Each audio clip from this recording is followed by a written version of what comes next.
trade. In Sri Lanka, we have to license it. So that's kind of innovation in the Indian context. If you look at Public Utilities Commission Act in Sri Lanka, so that's an innovation in the region again. That's the first time we had a multi-sector regulator here.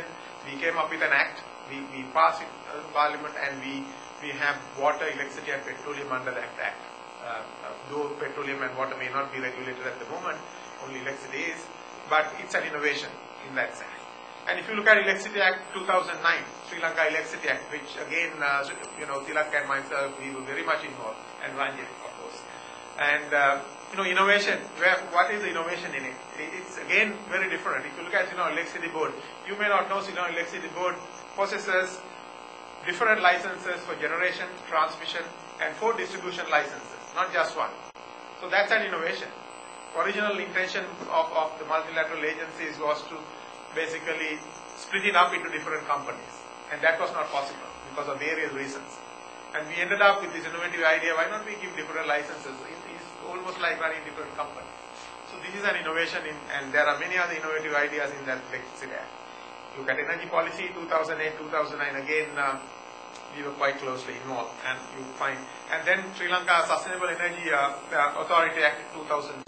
These are all policy level kind of innovation which we had in Sri Lanka, and we should be proud of because it's kind of first in the region. And when it comes to technical, and as I said, generation sources and load centers are geographically distributed both within countries and in the region. If you take Nepal, you may have generating stations about 300 to 400 kilometers away from the load centers. How are you going to bring in all this? And long transmission lines, no load centers in between. Of course, you have Ferrand effect and all sorts of other things you can think of, and then the terrain you are looking at, and so on. And the demand in different regions differ naturally. The time differences, variation in type of consume mix, and so on. And other geological issues. If you look at Nepal, you have 42,000 megawatts of hydropower potential, economic potential in Nepal.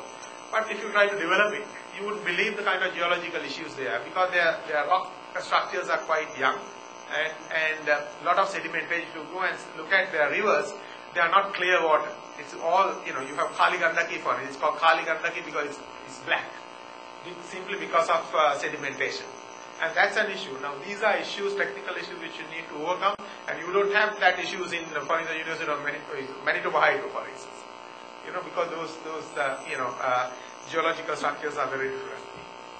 And then if you look at Sri Lanka, you have hydropower in the central region and wind power in northwestern region, and solar power maybe all over the country, maybe mostly developed in dry areas. And so you have to bring in all this. They are not the real load sectors. You have to bring in all this. And if you try to connect up all these generators, you will have other technical issues like stability issues. Tilak is now at the moment working on how difficult it is to bring in wind power to the system under one of ADB funded projects. And so these are some of the technical issues which we need to overcome through research and innovation locally. And as I said, diversity provides a great opportunity to share energy resources within the region, but pose many challenges.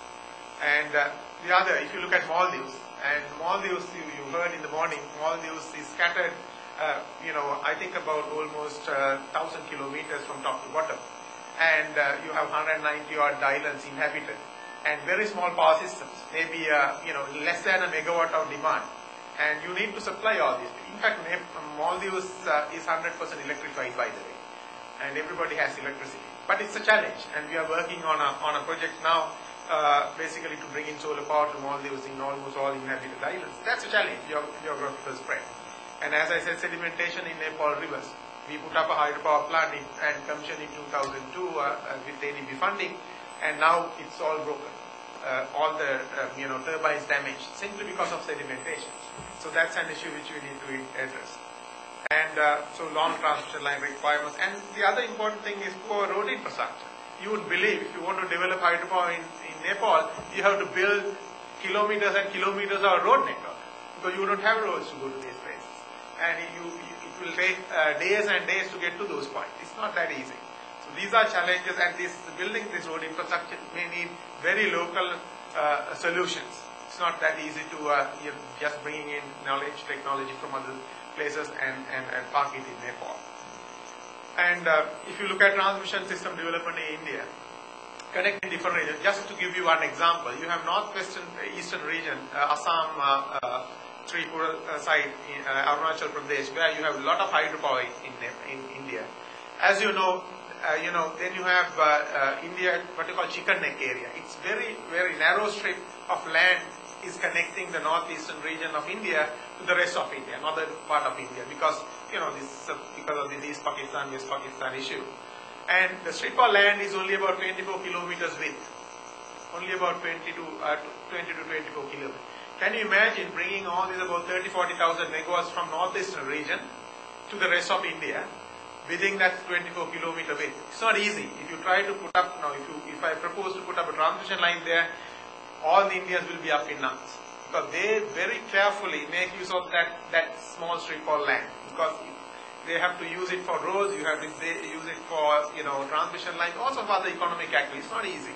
So these are areas where you really need innovation and research.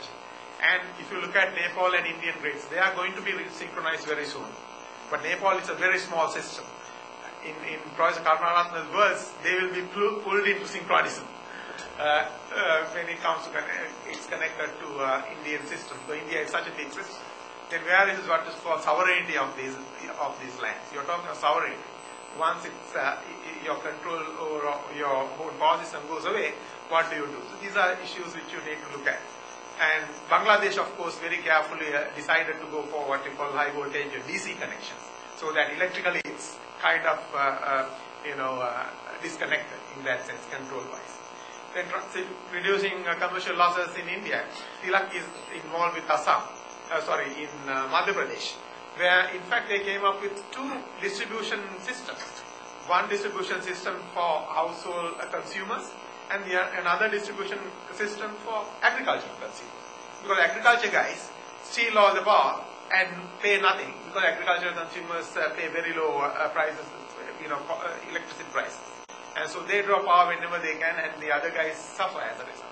So in India, this innovative solution is you have two distribution networks to supply the same area, but only agricultural consumers get one and the others get the other, and two different ways of supplying them. One, agricultural consumers cut off almost 16 hours. So in terms of safeguard, just about I think in the next few weeks we will be approving a loan in Sri Lanka to put up the Murugal power plant, which is 30 megawatt of hydropower. And we spent, I think, weeks and months arguing about a particular fish which is endangered in that particular river, Mahavali River. Tilak knows about it. And that's, we need to have local solutions to resolve these issues. And it's the same in Nepal. And then things like resettlement and monitoring resulting from these, interventions. And research and innovation, of course, I am talking about more of applied research, not fundamental research. And it's very important to undertake this research locally to overcome these challenges which I just talked about. They are not generic solutions which you can use in the sector as a whole. And it's important in the country's development agenda. Without resolving this, you cannot move forward. And research can be in any of these areas. And you need not really think that innovation is only when you try to make something or change a circuit, with all due respect. But these are also very important research which you need to carry out and find local solutions for. Final remarks. Development of such a research capacity within the country is essential to ensure sustainable and rapid expansion of the energy sector to suit the local needs, and also enhance ability to export expertise to other countries. If I just give you one example, look at Tilak. So Tilak is doing similar work to many other countries in the region and in Africa. So that's something which you really provide, a contribution to the economy, because all this money which he brings in as consultants basically coming back to Sri Lanka. That's very important. And if you are talking about one particular project in Sri Lanka, in ADB, we are spending about $1 million roughly for a consultancy to bring a project to the board. So $1 million is 130 million rupees. That's a lot of money. And so that's something which you can develop and bring foreign exchange on. Thank you very much. Now we know how rich he is. Thank you very much.